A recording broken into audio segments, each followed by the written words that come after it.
Hopefully some of them are chaos Oh, and don't make any sense. There'll be chaos, don't worry. I'm baffled. What the hell kind of combo is this? Did we put this author in here? Yeah, if it's in the cup, it's... Yes, we did. That could work! That could work! A lot of weird combos. So I'm back with Stacey yet again for another video, and we are going to be doing the Imagine If book tag. Would you like to explain what that is, sweetie? Sure. So basically the idea is we each have a cup with some of our favorite books and authors that we've both read. So he's got the authors, I've got the books, and we're each going to be drawing a slip. So he's going to say, imagine if this author wrote this book, and hopefully it won't be the book they actually wrote, and we'll kind of give our gut reaction or thoughts based on what that would look like, or whether it makes sense or whether it's super dumb, or whether I would read it or yeah, you know, just for fun.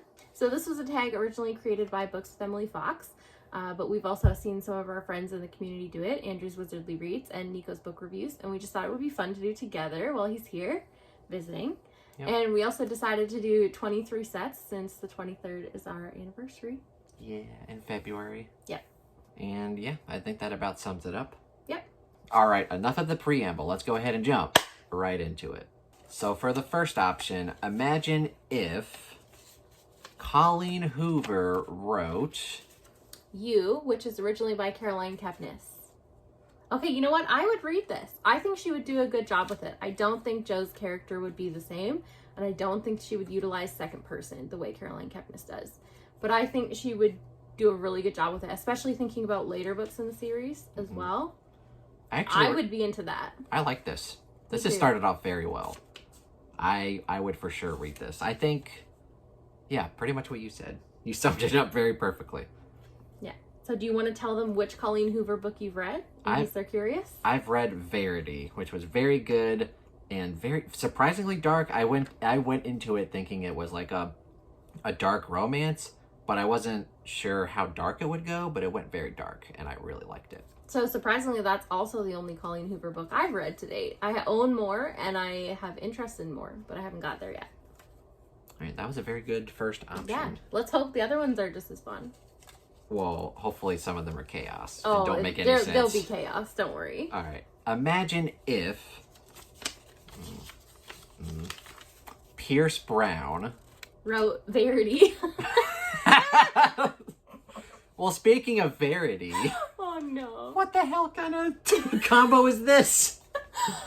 Oh, well, what do you think? I don't love Red Rising. She does. So okay. maybe you can kind of... Let me explain. I love Golden Sun. Oh, okay. Red Rising is decent, but I love Golden Sun. Okay, well, and Morning Sun. You're a bigger Pierce Brown fan than me. So go ahead and explain how this would work at all. I don't think it would. Okay, of all the elements in the Red Rising saga that I love, my favorite are the heart-wrenching betrayal and the shenanigans and just the drama, the passion and the heat of the moment. I don't think that kind of stuff would work well with Verity. Verity's a lot more about the subtleties of a romantic relationship and the thriller plotline as well, and I just don't think he would handle those well. I don't see this working at all. I mean, I would probably read it just because it's Pierce Brown, just to see what he would do with it, but it wouldn't be nearly the same book that Verity is. Well, that was very funny. All right, and number 3, the third option.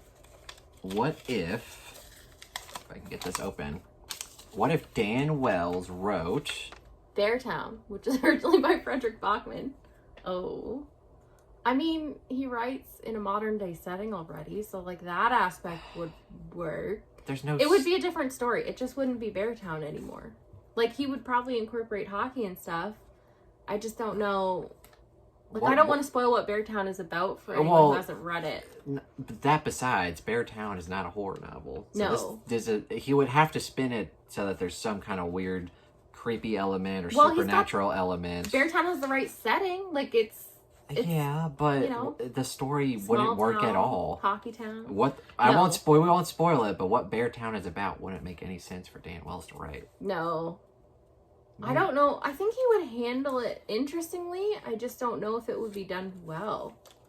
Or I think he would just change the story. He would take the setting and maybe like a couple characters, and he would spin the whole story. I mean, I would read it. I just don't know what it would look like. That's super weird, isn't it? That's super weird. Mean, it doesn't seem like something that would be Daniel's forte, but I think he's capable. Imagine if Brandon Sanderson wrote The Gentleman Bastards, Locke Lamora. I don't like that either. I'd be okay with it. I think he would do something really interesting with the magic system.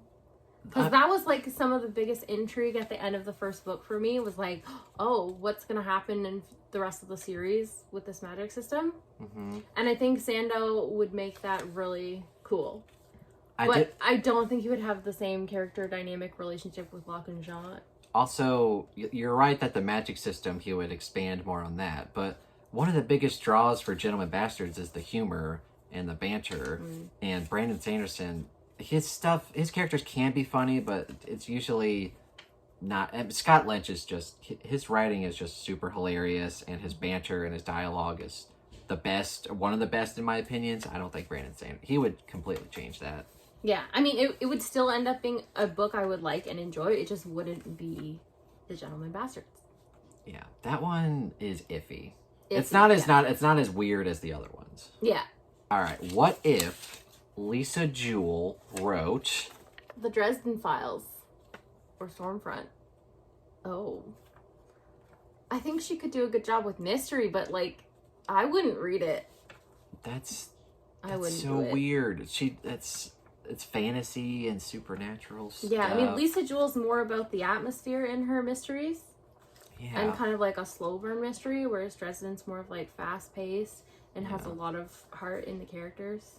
This also doesn't make a lot of sense. Yeah, I mean, I don't think I would read it. No, and she's also, another thing, Dresden Files is all written in one perspective in first person, whereas Lisa Jewell, she usually structures her books where you get 3 different perspectives, usually in different timelines, which is why I like them. But her writing Harry Dresden just doesn't seem right at all. I could see her expanding on Dresden's backstory and making that interesting, but as far as like the story or like the heart of the series, it doesn't work for me. That's another dud. Yeah. And for number 6, what if Ernest Cline wrote Baby Teeth, originally by Zoe Stage? Ooh, this is weird for me. No, that does not mesh well at all. No. He wrote Ready Player One, which is like fast-paced adventure story, and Baby Teeth is more of like a slow burn horror. I don't see this working at all. I don't even think I would be interested in reading it. No. We fully agree on that one. Yeah. That's awful. I'm surprised we haven't pulled things out that we disagree on yet. Yeah, we've pretty much agreed on all of these. We do have some different reading tastes, so it'll be interesting to see if we get one of those. Oh, this should be interesting. Okay. What if Robin Hobb wrote Misery? That could work. That could work. I mean, I didn't really like Misery already when I read it, and I struggled with Assassin's Apprentice, so like, I wouldn't read this at all. But she's all about depressing characters and like having her characters go through the ringer, so that actually makes perfect sense. I could see it working out for the better. I just wouldn't like it or read it. She would have to add in some kind of like weird wolf like appears out of nowhere. It's like and like Paul Sheldon's trying to Annie Wilkes has a wolf. Yeah, and Paul Sheldon's trying to like communicate with it. Help me escape. Yep. I really like that. Okay. Well, I wouldn't, but... Okay, well, we finally disagree on something. Yeah, it's funny that I mentioned, like, possibility of disagreeing right before that one came up. We're not rigging this, we promise. What if... Oh, one of your favorites. Ooh. What if Riley Sager wrote... The Themis Files, so Sleeping Giants. Well, Themis Files is one of... Oh, it's my favorite trilogy of all time. One of my favorite sci-fi series, but Riley Sager writes more thriller stuff. Well, a little horror stuff with Home Before Dark, too. I think Riley Sager would do well with the pacing of Sleeping Giants, and I think he would take the mystery elements of the series, which the first book especially hinges on, and I think he would expand that and make it way more mind-blowing. Mm-hmm. But in terms of the sci-fi elements and the characters, I'm not sure. I'm just not sure how that will go. like, I feel like it would be interesting and I would read it. It just would be a different series. Yeah, I think he would do well with the pacing and the mystery, but he doesn't really have any sci-fi experience in my knowledge, right? Yeah. So. Not really. Well, though Riley Sager is a pen name, and I don't have any idea what he wrote before he was Riley Sager. So. I'd give it a shot. Yeah, I would try it, but I wouldn't go into it expecting a sci-fi. I would go into it expecting a thriller with sci-fi elements. Okay. The next one, which we've already done the series for, what if Jim Butcher wrote... The First Law. So the blade itself. Ooh. Well, we both don't like Abercrombie.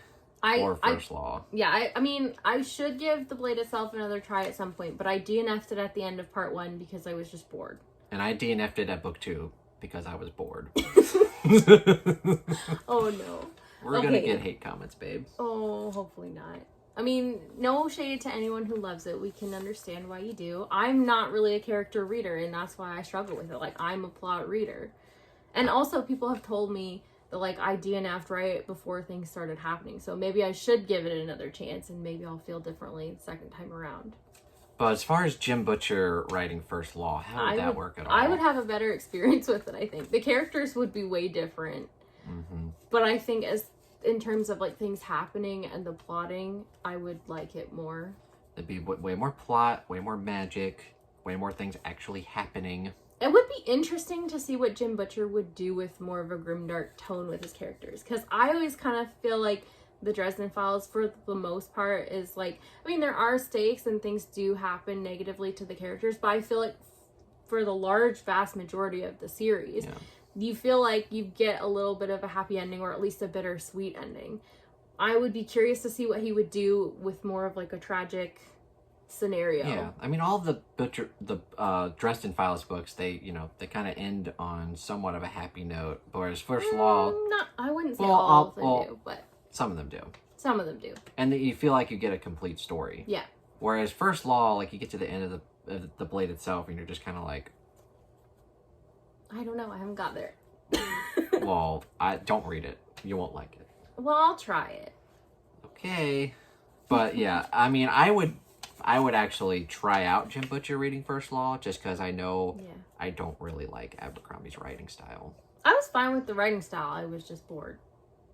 We were both bored. Well, Jim Butcher, he would make it less boring. Yeah. He would make it less boring for us, for our tastes. And the next one we have is, what if Caroline Kepnes wrote... Ready Player One. Ooh. I don't see this working. No. I mean, Ready Player One takes place inside of a video game. It's more of like an adventure story. And Caroline Kepnes writes like stalkery horror with, I guess, a little bit of thriller sort of elements. Is Ready Player One written in first person? I think so. So she would get that right at least, but, it's just two completely different styles and genres. And stories, really. This doesn't make a lot of sense. Yeah, like, I was just trying to think, like, because Ready Player One takes place inside a video game, like, if she was going to write in, like, murder or, like, anything like that into the story, like, where would the stakes be? Because it's inside a video game, right? Like, I could see her taking, like, the stalking elements of her writing and, like, have, like, this online stalker in a video game and making that kind of compelling. But, like, where does it go from there? Yeah. I don't know. I don't think this one's a good one. Yeah, we're both in agreement on that. And the next one I have is... Oh, my favorite. Uh-oh. What if Georgie Boy, George R. R. Martin, wrote... Confessions, which is a thriller originally by Kanai Monado.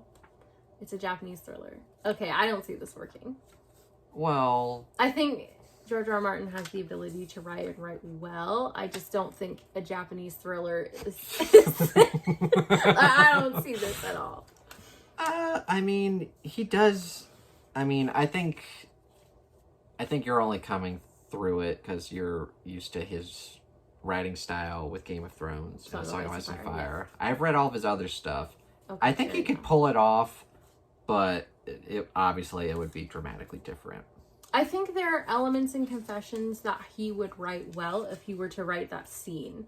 So, like, I'm not going to spoil anything in Confessions, but one of the trigger warnings is, like, an animal abuse or, like, I don't remember if it's an animal death or not. But anyway, there's some harsh stuff with animals. Like, I think George R. R. Martin could write something like that very well and poignantly.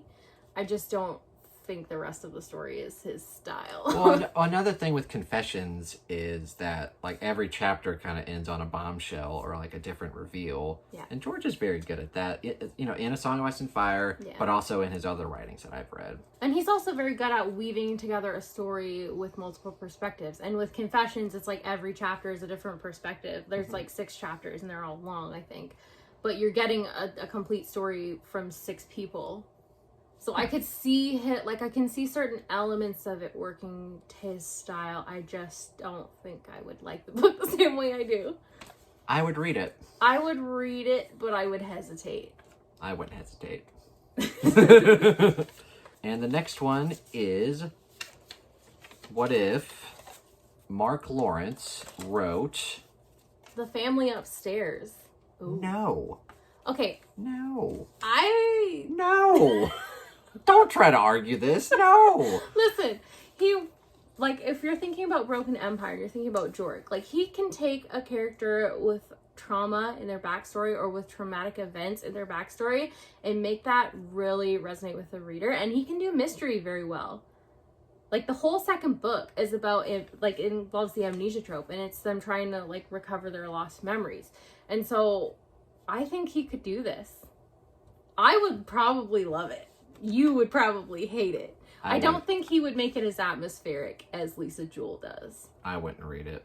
But he can also do multiple timelines. So, like, it would be way outside his comfort zone to write this, I think. But I would really be interested in read it. I have 0 interest. Oh, no. All right, and the next one is, what if Taylor Jenkins Reid wrote... Mistborn, or The Final Empire. It wouldn't work for me. No, I mean, we just kind of threw this in because we knew it wouldn't really work for anything. Well, no, I think she could do something like You, or Verity, maybe. Yeah, but not... Or Beartown. Not a high fantasy. No. It makes no sense. I don't see this being interesting for me. No, it really doesn't make any sense. Yeah. We're both in agreement. We just know. I'll keep Brando saying no for this one. Yeah, I mean, I think Mistborn as a trilogy is overrated, but I would not want to. Even though Taylor Jenkins Reid, I love everything she writes. She should not be writing high fantasy. Yeah, I agree with that. I would be curious to see what her attempt looked like, but she could never compare to Brando Sando for me. And the next one is, what if ML Wang wrote... The Passengers, which is a thriller by John Mars. What's your opinion, babe? Her writing for me was like... They're just very different books. It was more slow at the beginning and methodical, while Passengers was just go, go, go. And reveal after reveal. Well, I think The Passengers focuses more on, like, the reveals of the moment, because it's a thriller, of course. But Sword of Kaigen, at the heart of the book, is really the characters and the character journey. I think she would do something interesting with Libby's character in The Passengers. But I just don't see it being the same book for me, and I wouldn't love it the way I love The Passengers. Yeah, and you love Sword of Kaigen. Oh, I do. It's like one of my all-time favorite fantasy books, for sure. Mm-hmm. I just don't see this meshing well. Yeah. I agree. Yeah. And the next one is, what if Zoe Stage wrote... Red Rising. Oh. No. This makes 0 sense. Yeah. I don't like it. I want Pierce Brown to keep Red Rising. Yeah, as much as... I mean, I don't like Red Rising, but I love Zoe Stage, but she writes very character-driven, slow horror books, and it just makes no sense for Red Rising. Yeah, I mean, I could see her doing well in certain scenes or certain moments of Red Rising, because there are very impactful moments, or like there are moments that have a lot of build-up that, you know, really wrench on the heart of the reader as you're reading, and I could see her doing well with that. It just wouldn't have the same impact, like, for me personally. It wouldn't be the same story. Like, the reason I love the Red Rising saga is because of the story itself. It's not, you know, it's not the slow moments or like the gut punch moments. It's the overall story. So. Yeah, and Zoe Stage does that really well. Just very slow driven, gut punching, great character moments. And that's not really what Red Rising is, right? No, not at all. So yeah, we're both. I mean, don't get me wrong. There are gut punch moments in Red Rising. It's just not the heart of the series for me. So we both are in agreement for that one. Yeah, no. Next one we have is, what if Scott Lynch wrote A Song of Ice and Fire? That'd be interesting. Yeah, right? It would be. I think he would do well with the pacing. I think it would be interesting to see his take on animal companions and grief, obviously. Yeah. I think this could work. And George, you know, and the reason why Scott Lynch and George R. R. Martin are like some of my favorite fantasy authors is their dialogue. And Scott Lynch, I think he would bring even more humor to Song of Ice and Fire. Like, imagine Scott Lynch like writing John scenes. Like, those would be way better, right? They would be more interesting for me, I think. I do see it working well in terms of they both use the same sort of devices with different timelines and just like not telling things in chronological order and letting you piece the story together. So I could see him working well with that sort of format. I think you would get a lot because, you know, I'm just not sure how. I'm just not sure how he would handle all the POVs because I haven't really seen that from Scott Lynch personally. Yeah, I think probably what he would do is stick with just a handful of POVs, and what he would probably do, like with Lies of Locke Lamora, he would kind of tell the current timeline, and then he would probably jump back to probably Robert's Rebellion. Okay. Like when, well, I don't want to I can't spoil too much, but like he would jump back in time and tell a little bit of that story concurrently with the current time. Like the first book would probably be written very differently. Yeah. I kind of question what he would do with Daenerys too. Like I have no idea how that would turn out. It could be great or it could be terrible. Yeah, I'm iffy. I'm very curious though. I'm curious. I would read it. The only other nuggety thing though is that George and Scott Lynch are both not very fast writers. Like so we'd still never have a series ending. Yeah, I've been waiting for the fourth Gentleman Bastards book for so long now, and same thing with George. So no, I think with Scott Lynch, it's more of a situation of he went through something and he stopped writing. I know, but I don't necessarily think he's a slow writer. I know, but I mean, he's not the fastest. He's not a Brandon Sanderson. I've been waiting for years. Yeah. And same thing with George. So that's the only nuggety thing about it. All right, and the next one I have, is what if Stephen King wrote Home Before Dark, which is originally by Riley Sager. I could see this working. I don't think I would like it as much as Riley Sager's book. That's fine, but that works perfectly. Yeah. Of all the options that we could have pulled out for Stephen King, I think this is a good one. I mean, it could have been Stephen King writing Red Rising or any kind of fantasy, really.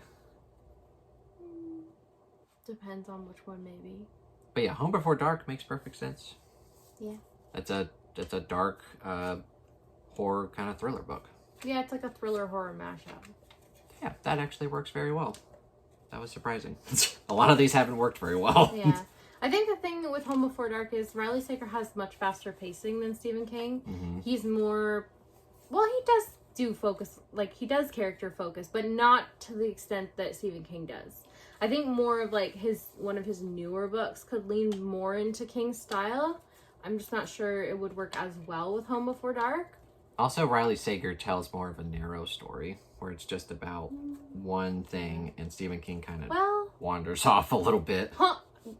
I guess Home Before Dark is probably his least narrow story, because there are multiple timelines. I think, like, there's a lot there that King could play with.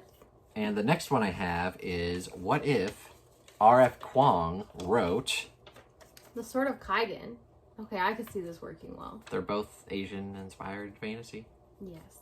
And they definitely have characters that feel as if they've been wronged, right? Mm-hmm. I think that makes sense. Yeah, I do. And you love both Poppy War and Sword of Kaigen. I do. I just think they're different in a way. Like, the way that the characters are handled. Like, Rin is much less likable to me than Misaki. Mm-hmm. It would be interesting to see R.F. Kuang tackle multiple POVs. Mm-hmm. And it would be interesting for me to see her tackle Misaki's marriage relationship and how she would do that. I just don't know if it would have the same impact on me as ML Wang writing it. But I think she could take the story of Sword of Kaigen and make that phenomenally interesting. I think it would be interesting because R.F. Kuang definitely makes Rin more a reactive character, whereas at first Misaki is very subdued. Yeah. So I wonder if she would change that, or I don't know how that would work. Yeah. I think Misaki's character arc would be different, but I think the story would still be excellent, and I think I would still love it. And the next one I have is, what if Frederick Buschman wrote The Poppy War? Oh no. What do you think, babe? I think no. I don't know why. I can't explain myself yet. I need time to digest. I mean, I guess I just don't see him writing military fantasy or like historical stuff. Like, The Poppy War to me is like a story that's very like inspired by history, and it's I think Buschman could do a good job with like picking a theme or picking a message and weaving a story around that. I just don't think it's his story, really. Like, I just don't see him writing it well. Me neither. Yeah. Let's move on. All right, and the next one I have is, what if Sylvain Neville wrote Maybe in Another Life by Taylor Jenkins 3? Okay, well, I mean, there is a romance subplot in Sleeping Giants, right? Yeah, but that's not what it's about. No, but it would be like, think maybe about in that another life. subplot. Maybe in Another Life is like about the romance. Yeah. I don't like this at all. I don't know what to say. I think like all of Sylvain Neville's books so far, and I've read all of his books, they all have some sort of sci-fi element to them. Yeah, and he does also do fast pacing. But I mean, maybe in Another Life has the sci-fi element. She's in parallel universes. I mean, that's not a sci-fi book, though. No, it's really a romance. But I would be curious to see what he would do. I don't think I would like it the same way. And I don't know if I would care about the female heroine of the story of maybe in Another Life if Sylvain Neville had written her. I don't like it. I would read it, but I would be cautious. Super cautious. What if Kane Monado wrote The Broken Empire, Prince of Thorns? What do you think, dear? Well, I think she's proven that she can handle some dark subject matter. Mm-hmm. And she can write unlikable characters. I just don't know how it would go as far as like the time period or the fantasy elements. Yeah.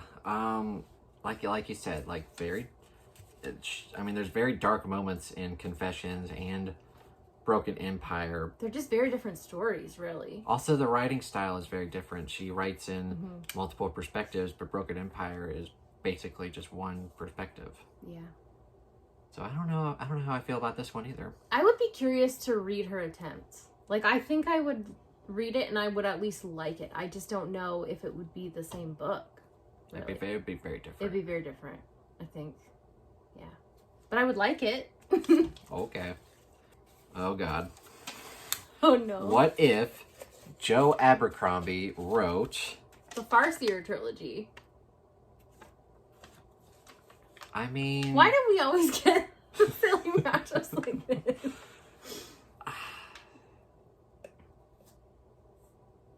I don't know how this would go. I mean, I think Robin Hobb. I'm baffled. Yeah, it's like, I don't think it would be good, but I can't really pinpoint why.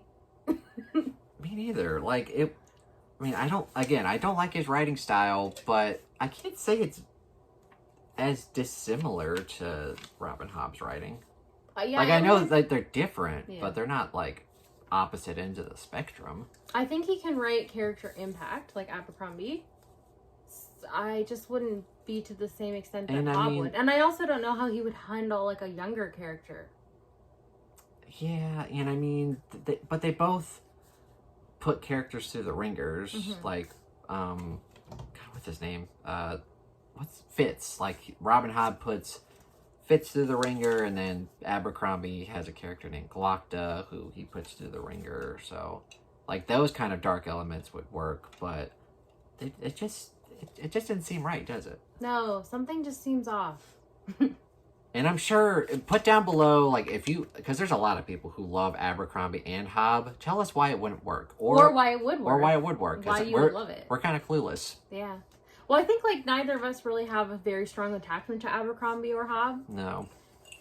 So, it's kind of tricky for us to judge. I kind of expected a different combo than that to come out. Yeah, and us to have a stronger reaction. Yeah, but it is what it is. And we have one more left, and I don't remember what we have left. Do you? No. Okay, well. Oh, okay. What if John Mars wrote... I'm not a serial killer. Okay. I could see this working. It could work. This is the author of The Passengers. Yeah. Which was a very fast-paced thriller. Yeah. And then I Am Not a Serial Killer, written by Dan Wells, is like a fast-paced horror.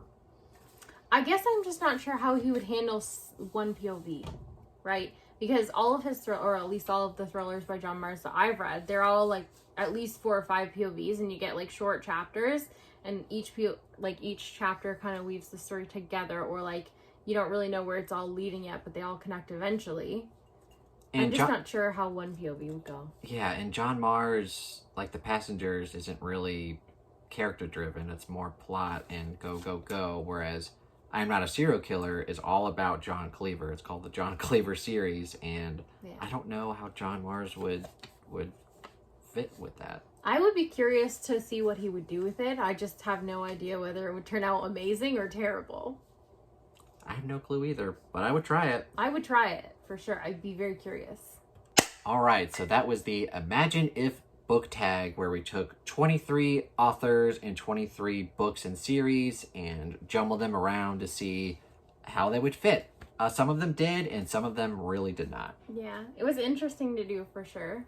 Let us know your thoughts on our matchups. If you disagreed with us, if you agreed with us, if you had any other thoughts to add on one of the matchups. All right, thanks, babe, for playing with me. Oh, that was fun. You're welcome. I think I had a lot more to say than you did.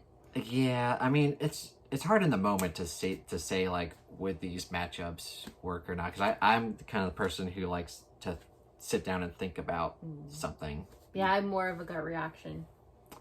Yeah, which makes sense for our reading taste. Yeah. All right, thank you guys so much for watching. If you enjoyed the video, please give it a thumbs up and consider subscribing to the channel. And yeah, I hope you're having a great day, and thank you so much for watching, and thanks for Stacey for allowing me to stay here for 2 weeks. You're welcome. It's been fun. Mwah. Thank you so much for watching, and have a great day. Bye.